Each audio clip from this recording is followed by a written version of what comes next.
The world order was made in 1945 at the end of a war. And a civil war can begin a new order inside of a country. The Chinese Civil War began their new order 1949. And so that's like a new beginning. They always come out of wars. And a war is a fight for how the system works. So we'll begin there.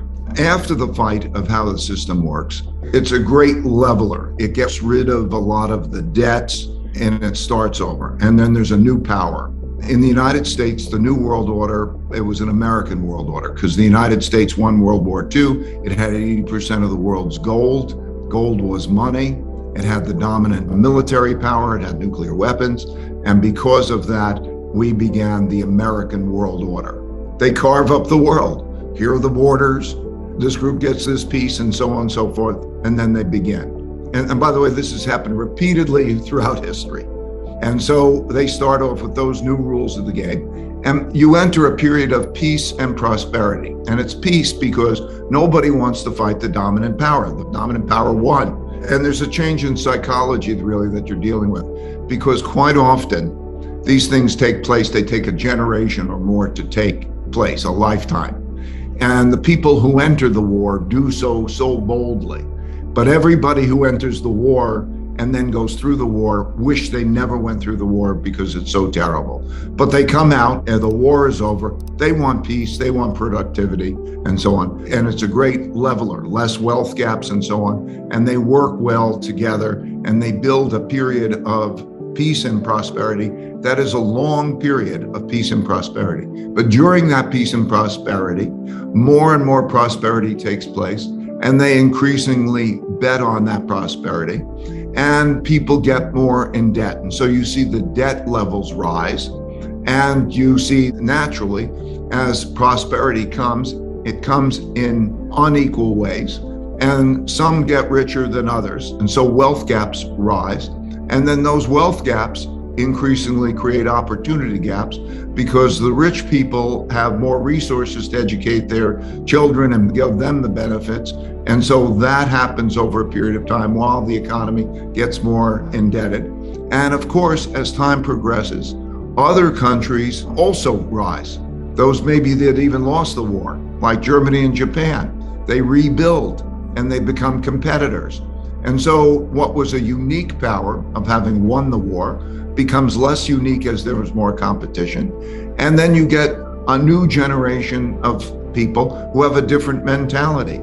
They get used to those benefits and so on. And they are, let's say, less cautious in their financial behavior and so on.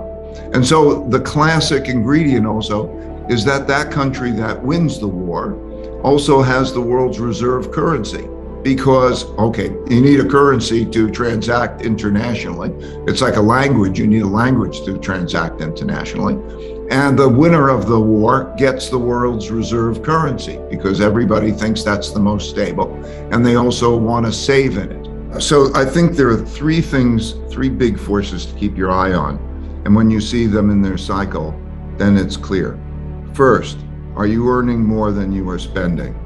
I want them to look at it as the country, but the country's nothing more than the aggregate of the people. And so when you look at those three forces, I want to make sure that they're clear and you could align them up and you could see where you are. Is the country earning more than it's spending and building savings? Or is it spending more than it is earning and creating debt? Because one man's debts are another man's assets. And when somebody is holding those assets and they're producing a lot more of that money in debt, money goes down in value as they produce it to produce that buying power. And then that gets people bad returns. It produces a higher amount of inflation. And then people get out of cash and bonds.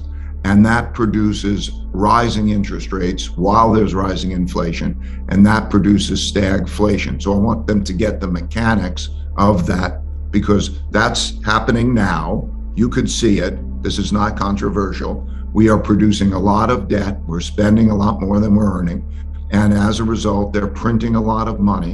And the printing of a lot of money creates a lot of inflation. And with that inflation, cash is trash. You don't want to hold cash. And you get out of that and that causes rates to rise. And that's one of those three factors. So you can see it happening.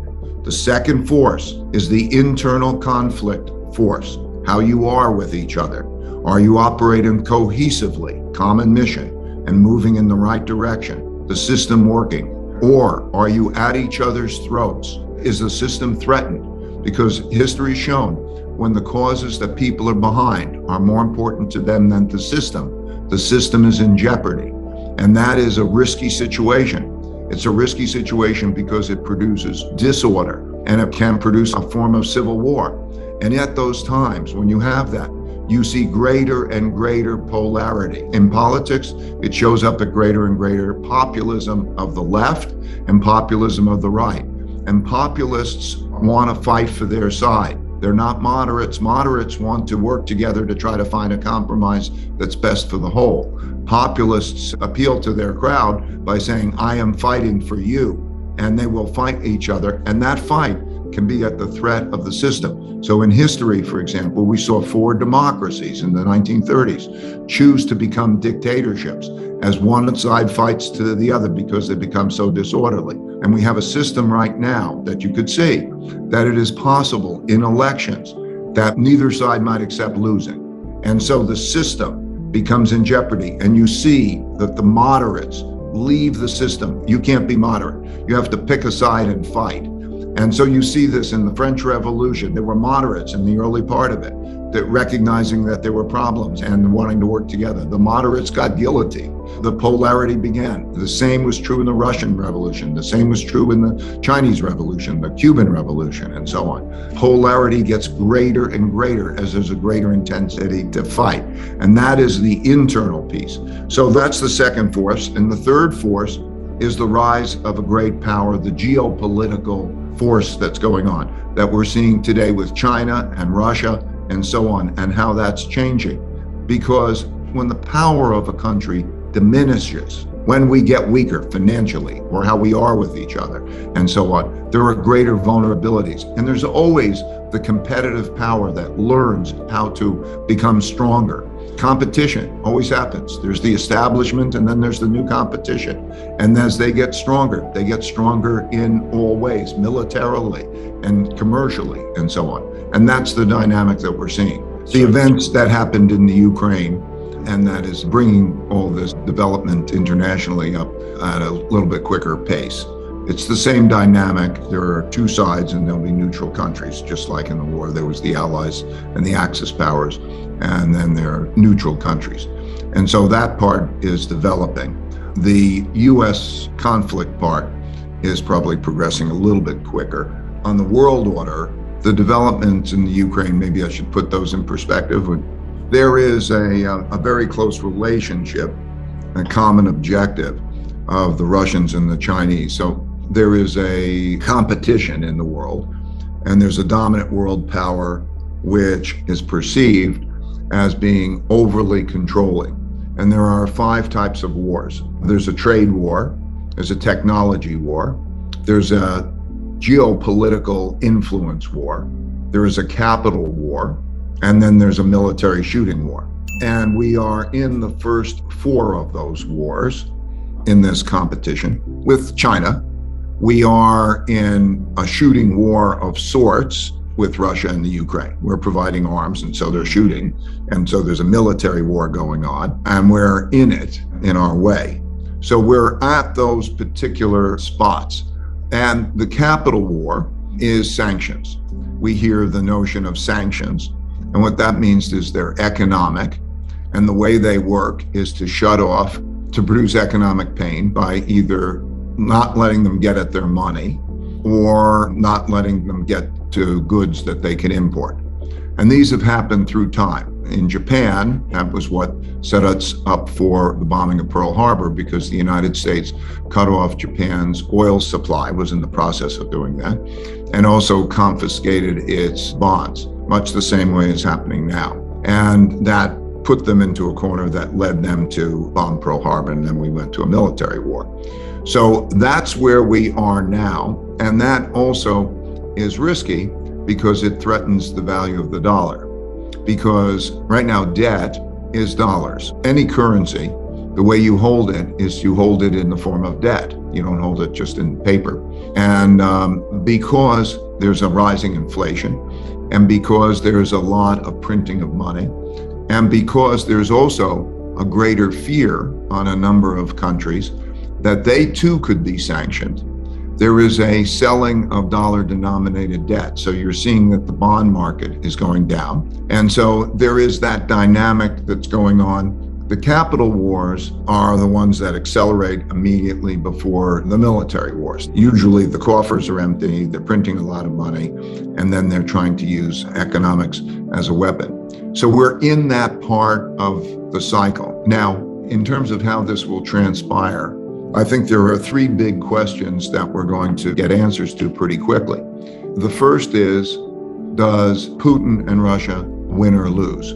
I'll describe win as what he wanted at the outset, which is win for Russia would be to have the Ukraine be some non-threatening position, such as a neutrality, a guaranteed neutrality, and for Russia to have control over eastern provinces, and for Russia not to be economically devastated, instead to be maybe have something like a 10 or 12% decline in GDP, and for Putin to be in power.